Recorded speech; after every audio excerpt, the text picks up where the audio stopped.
Although there are countless epic battles currently raging across the Milky Way galaxy, it's always great to look back at all the world-breaking crusades and sieges that occurred when the Emperor still walked amongst man, and none can compare to the battles of the Horus Heresy, the most monumental one being the Siege of Terra and the breach of the Imperial Palace walls. And with that said, I want to welcome you guys back to another 40 Facts about the 40K universe. I am your host, Gersh1, and today we're going to be talking about the breach of the Imperial Palace's walls. I hope this lore inspires you while you're painting, building, or whatever it may be, even if you're just listening to the lore. What I try to do is I read you the lore in the beginning of the video, a hobby portion in the middle, and then a Q&A, or I answer all of the questions and comments that you guys left off in the previous 40 Facts video. So if you guys have any suggestions, questions, or any comments, just put them down in the comment section below. You'll hear my response tomorrow, or the following day, or the next 40 Facts video. But with all that said, let's get into 40 Facts on the breach of the Imperial Palace's walls. One of the most significant battles of the Siege of Terra occurred when the forces of Chaos pushed the Imperial defenders back to the wall of the Imperial Palace. Imperial Army soldiers, Terran Planetary Defense Force, and even Space Marines died in the thousands trying to slow down the chaotic attack. Leading this terrible slaughter was the Primarch Angron of the World Eaters Legion, now a demon Primarch of the Blood God Khorne. The disgustingly mutated and dreadful-looking traitor stood forth before the walls of the palace, demanding that the Loyalists surrender, saying that they would be cut off, outnumbered, and defended a ruler unworthy of their loyalty. Seeing such a demonic and powerful-looking general, many of the human defenders would have surrendered to Angron, especially after seeing the sheer power of the forces of chaos that stood arrayed before them. But the cowards were halted by the Primarch Sanguinius, the winged and seemingly angelic leader of the Blood Angels Legion. His determination and will to defend the Imperial Palace breathed power and courage into the Loyalist army around him. The two Primarchs, once brothers, gazed at each other, perhaps communicating telepathically. Eventually, Angron withdrew from the gates of the Imperial Palace. A sinister grin fell upon the demon Primarch's face as he told his soldiers there would be no surrender. What was to follow was a seemingly never-ending bloodbath. And so the siege of the Imperial Palace began. 3 times the forces of Chaos scaled the walls, and 3 times they were hurled back by Sanguinius and his Blood Angels. Outside the palace walls, Space Marines and Imperial Army forces, led by Jagatai Khan, the Primarch of the White Scars Legion, unsuccessfully tried to draw the bulk of the besiegers' army away from the Imperial Palace. Soon the outnumbered defenders were pushed back into the maze of corridors and bulwarks within the palace walls. Frustrated by his army's slow progress, Horus ordered the Legio Mortis, a traitor Titan legion, to demolish an entire section of the wall. Despite grievous losses, the Titan gouged open a breach into the Imperial Palace's defenses, which the traitors then flooded through. As the Emperor's psychic barrier shrank to encompass the Sanctum Imperialis, Angron led a horde of blood-maddened World Eaters onto the Eternity Wall and began slaughtering the Loyalist defenders. Newly blessed with his demonic gifts, Angron and his World Eaters overtook the Loyalist defenders of the Eternity Wall. Later, the World Eaters had the duty and privilege of leading the frontal assault on the palace. Surviving video logs from that siege show the World Eaters breaching the walls of the palace, the twisted red form of Angron wielding his glowing rune sword at his head. Among those first into the breach was Khorne. Despite contrary claims of the Sons of Horus, World Eater records indicate that it was Angron's demonic black blade that was responsible for the downfall of the Great Gate of the Imperial Palace. Facing a breach and a potential collapse of the Imperial defenses, Jagatai Khan decided to change his plan. Rather than assaulting the almost invincible flanks of the Chaos Army, Khan redirected his highly mobile Space Marines and the surviving Loyalist tank divisions of the Imperial Army to the Lion's Gate spaceport. At dawn, the Khan's lightning raid caught the traitor garrison and the spaceport completely by surprise. They were able to reclaim the spaceport for the Imperium. The Khan then ordered his troops to reactivate the spaceport's defense laser in order to prevent the traitor fleet from bringing down any more troops and equipment and to form a defensive perimeter to hold this newly reconquered territory. Khan's troops repelled several frenzied counterattacks by the traitors and began firing on Horus's unprotected dropships. The Khan's plan worked perfectly. The flow of the traitors' men and machines to the Imperial Palace had been cut in half in one single stroke. Inspired by this success, the Loyalists also tried to seize back the Eternity Wall spaceport, but were driven back by the Chaos forces who had reinforced their garrison following the loss of the Lion's Gate. Inside the palace, the defenders had been forced back to the Eternity Gate, the sole point of entry into the inner sanctum of the Imperial Palace. The Astartes of the Blood Angels and the Imperial Fist tried to hold back the attacking chaotic troops, while the remaining loyalists made it through the gate. Soon the mighty bloodthirster Ka'Bandha came forth and bellowed out a challenge to Sanguinius in the name of his master Khorne. The demon hurled itself at the Angel of Bao, barely allowing him time to parry the demon's strikes. The two took off to the air, trading blows and battle cries high above the heads of the two forces. Already fatigued from the long siege, Sanguinius was cast down by the demon, pulverizing the feral creep below upon impact. The loyalist forces seemed to collectively groan at the fall of their great champion. Yet the Blood Angel's Primarch was not beaten, only stunned by the force of the impact. Sanguinius cleared his head, forced himself back on his feet, and once again took to the skies. The angel seized the gloating demon, holding it by the right ankle and arm. The Primarch hefted the creature high and broke its back over his knee, before hurtling the demon's carcass back at the besiegers, who howled in despair as the last loyalist fell back and made it into the Imperial Palace's inner sanctum, before the great portal of the Eternity Gate was shut tight behind him. Although a small victory over the traitorous forces, everyone could sense that the defeat of the Imperium of Man was near. They all waited in anticipation. Now, the awesome part about the Siege of Terra is the visualization of Space Marines fighting on a fortress wall. It makes me want to build terrain. Now, I'm not going to do anything crazy just because I have a separate terrain project going on right now. I'm building a 4x6 trench board that's supposed to be modular. I'm still working on that, guys. It's just taking a while because it's so huge. But today I thought it would be kind of cool to give it a go and try to build some simple, basic fortress walls. I want the entire terrain piece to be modular, so the wall is going to be broken up into sections that fit together to form different shapes. In order to do this, I need a center tower that will allow me to shift the direction of the wall, and I'll also need each wall piece to be able to cover most vehicles, so I'm guessing that 4-inch tall walls should be enough. The idea is kind of rough, but I'm trying to do a speed build, so let's just get to the table. I will be using dollar store foam board to act as the main building material for this project.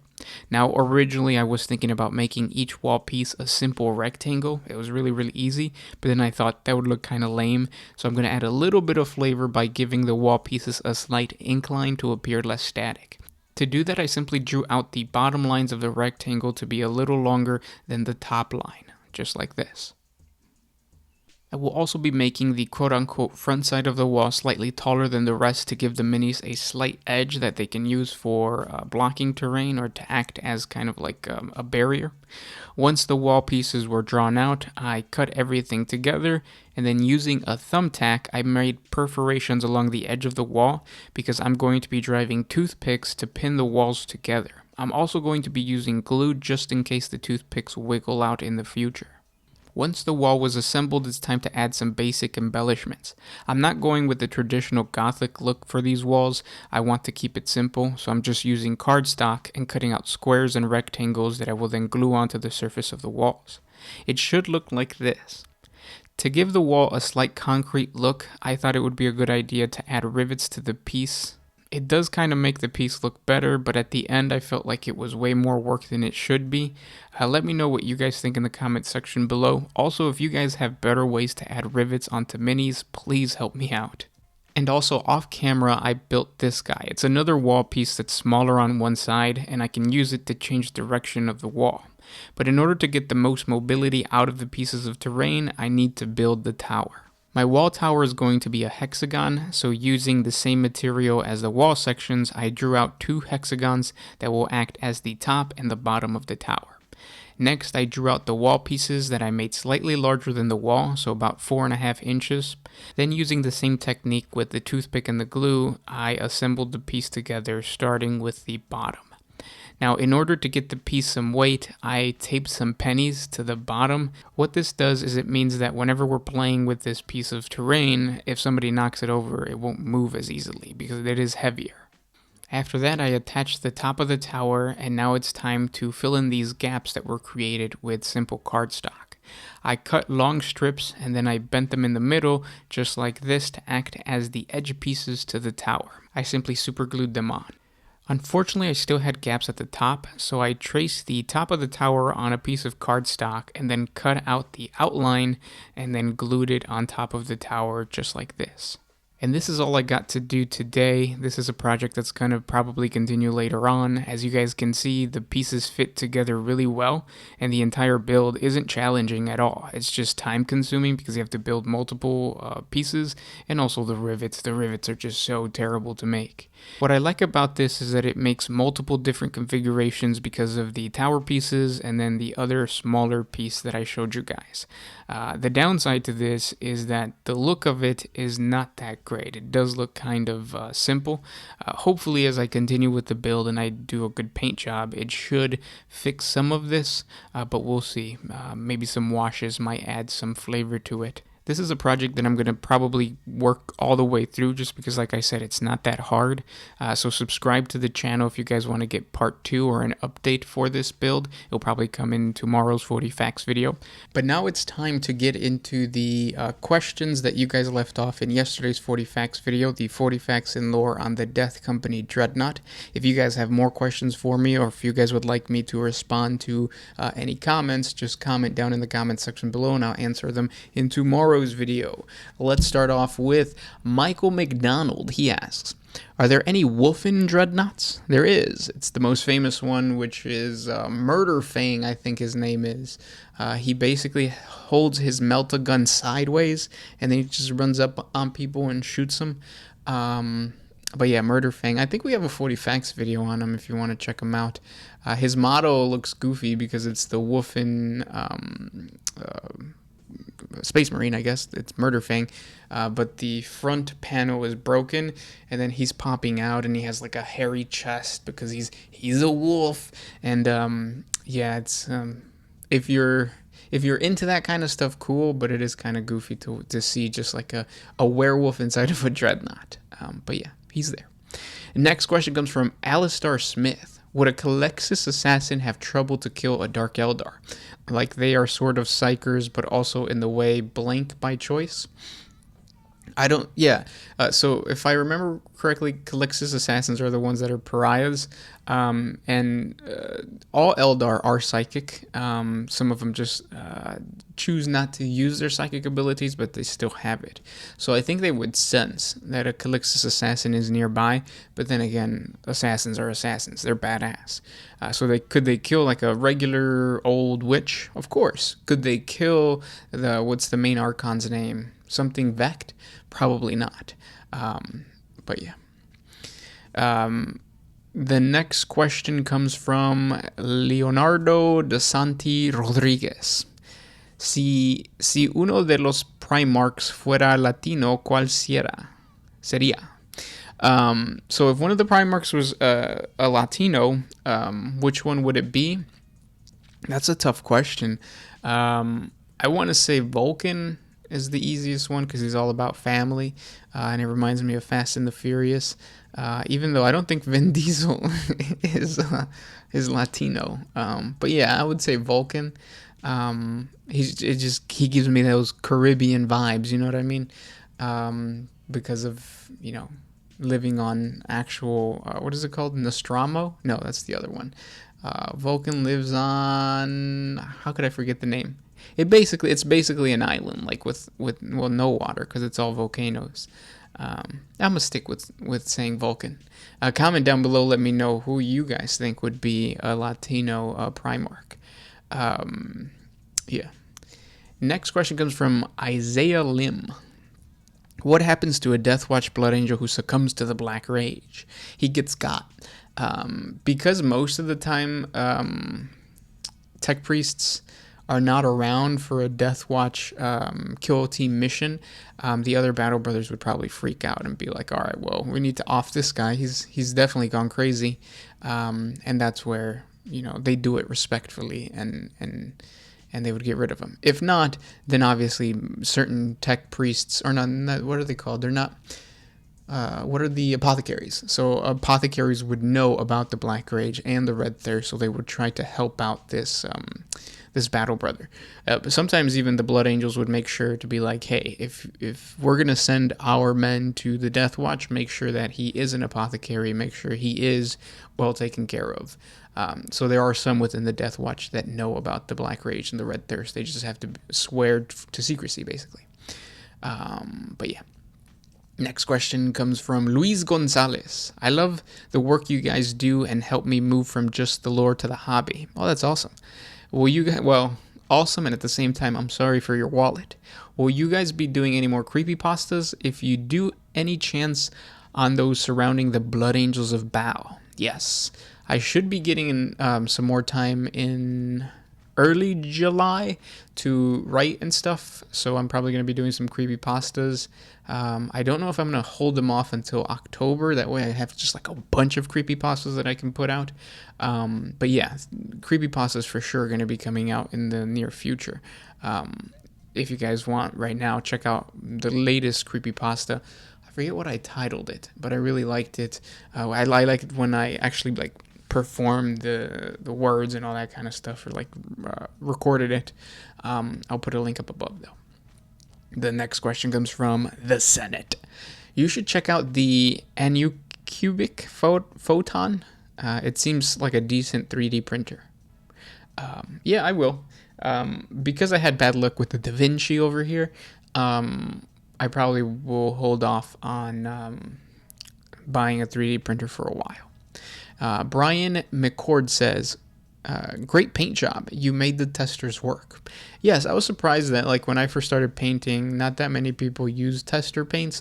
And it's weird because here in the US, tester paints are in Michael's and in Hobby Lobby. Like they're just paints that you can get your hands on really easily. And the colors, the pigments of the colors are really good. Like even their yellows, they're yellow, you only need like 2 coats and you're good. Whereas like the yellow for GW or the Citadel paints, it takes forever. So I'm surprised that not as many people use tester paints, but maybe that's just because that's how or that's what I got used to, because yeah. And then the next question comes from Brandon Frakes. I have a 2-part question for you guys. If Tibrus of the Carcharodons crossed the Rubicon Primaris, how much bigger and stronger would he be? Super big and super strong. Tibrus from the Carcharodons, yeah, I mean, they already naturally are huge, so I'm guessing that that part of the gene seed just continues. And then he says, on par with the Custodes, and who is superior? Primaris Marines or Astartes who have crossed the Rubicon? He's probably not as tall as a Custodes, or he wouldn't be as tall as a Custodes if he, well, I remember the fan art that I did see, like he was towering over, I think it was a Mantis Warrior, so maybe as tall as a Custodes. But the thing is that they're not as strong. So a Primaris Astarte is not as strong as a what did you say? Primaris Marine or Astarte who has crossed the Rubicon? Well, they're both the same. So if an Astarte crossed the Rubicon and became a Primaris, he's a Primaris. That's it. So they're 2 Primaris Marines. But yeah, I don't think he would be as strong as an Adeptus Custodes. You did say that, right? Yeah, a Custodes. Yeah. And then you say, I love your channel and I appreciate the time you take out of your lives to create this content for us. Thank you, man. That's awesome to hear. It cures the depression. Speaking about depression, this question comes from Hellseeker. This is depressing as usual. Thank you. There you go. That's what 40K is here for, right? Grim darkness and sadness. If you think about it too much. If you don't, then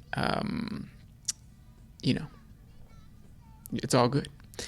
Next question comes from Caboose NZ69. Do you own or have seen the old metal build Thunderhawk? So I don't. I know what you're talking about. I've never seen it built. I've never seen it on the tabletop.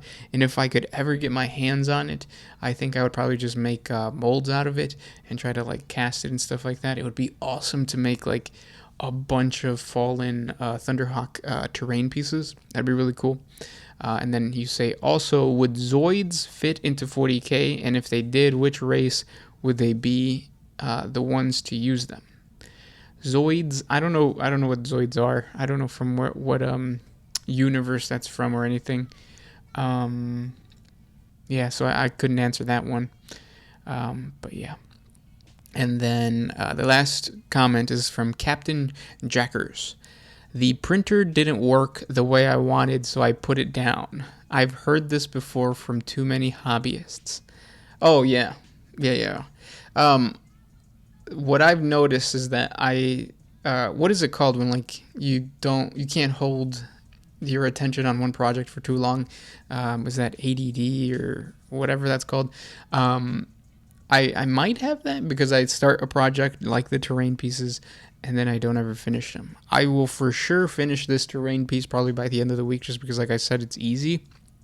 But the board, the trench board, has been sitting in my office for a while. I remember that Voldemort, so Warhammer, or is it 40K's guide? No, Voldemort's guide to Warhammer 40K. He hit us up on Twitter and he was like, "Oh, cool! Like the board looks awesome." But that was back in like November of last year. And I still haven't really progressed on it. So, yeah, for me, putting things down and coming back to them later really just means putting them down and never touching them again. Unless there's an incentive, and the incentive is these videos. So in a way, these videos, or you guys, are helping me get projects done. So thank you guys. And also thank you guys for watching. We'll end everything there. Comment down below, let me know what you guys have questions about for next video. Thank you guys for listening, and yeah, talk to you tomorrow. This is Gershwin with One Mind Syndicate, signing out. Oh,